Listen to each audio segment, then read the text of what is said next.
हमें -52 का मुख्य वर्गमूल निकालने के लिए कहा गया है। हम यहां मान के चल रहे हैं कि ये कॉम्प्लेक्स स्क्वायर रूट फंक्शन की प्रिंसिपल ब्रांच है, यानी कि सम्मिश्र वर्गमूल फलन की मुख्य ब्रांच है।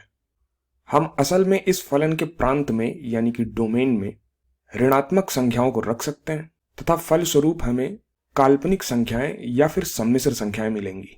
चूंकि यहां -52 को हम -1 × 52 लिख सकते हैं, इसलिए इसको हम पुनः लिख सकते हैं प्रिंसिपल स्क्वायर रूट यानी कि मुख्य वर्गमूल इसके अंदर -1 × 52। और यदि हम मानते हैं कि यह सम्मिश्र वर्गमूल फलन की मुख्य शाखा है यानी कि कॉम्प्लेक्स स्क्वायर रूट फंक्शन की प्रिंसिपल ब्रांच है, तो इसे हम लिख सकते हैं प्रिंसिपल स्क्वायर रूट ऑफ -1 यानी कि -1 का मुख्य वर्गमूल गुणे 52 का मुख्य वर्गमूल। यहां पर मैं एक चीज स्पष्ट करना चाहूंगा कि यहां जो हमने अभी किया है, हमने क्या किया है, हमने मुख्य वर्गमूल के अंदर जो संख्याएं लिखी हैं उनको अलग अलग मुख्य वर्गमूलों में लिख के उसका गुणा किया है। मतलब दो संख्याओं का गुणनफल मुख्य वर्गमूल के अंदर है और उन दोनों ही संख्याओं के अलग अलग मुख्य वर्गमूलों के गुणनफल के बराबर उसको हमने लिख लिया है। यह काम हम तभी कर सकते थे जब मुख्य वर्गमूल के अंदर लिखी दोनों संख्याओं में कम से कम एक संख्या धनात्मक हो, यानी कि या तो दोनों संख्याएं धनात्मक हैं या फिर एक धनात्मक और एक ऋणात्मक हो। यह काम हम तब नहीं कर सकते हैं जब दोनों ही संख्याएं ऋणात्मक हो। उदाहरण के लिए आप ये नहीं कर सकते थे कि आप √52 को कहते कि भाई 52 को तो हम लिख सकते हैं -1 × -52, बिल्कुल लिख सकते हैं। हम 52 को लिख सकते हैं -1 × -52, ये माइनस माइनस अंततः प्लस हो जाएगा।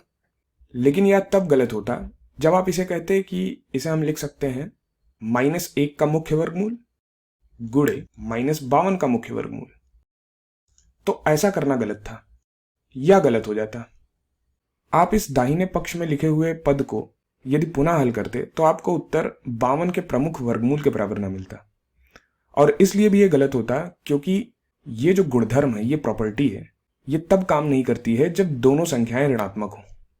लेकिन यदि दोनों संख्याएं धनात्मक हैं या फिर उनमें से एक धनात्मक है तो ये गुणधर्म काम करता है, ये प्रॉपर्टी काम करती है।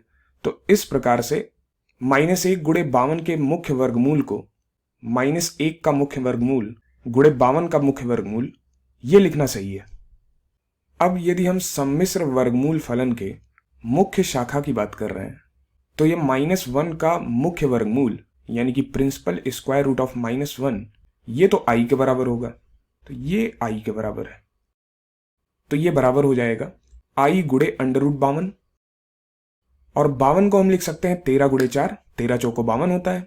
तो ये जो 52 है ये 4 × 13 है, तो ये बराबर हो जाएगा i × मुख्य वर्गमूल के अंदर 4 × 13।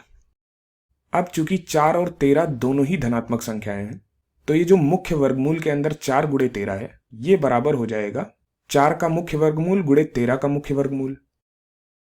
और उसके आगे i का गुणा तो है ही है, तो ये बराबर होगा i × 4 का मुख्य वर्गमूल गुणे 13 का मुख्य वर्गमूल।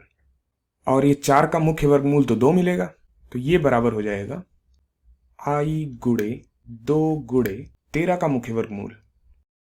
तो चूंकि गुणा क्रम विनिमय नियम का पालन करता है, तो ये बराबर होगा, हम i को पीछे लिख सकते हैं, तो ये उत्तर हमें मिलता है।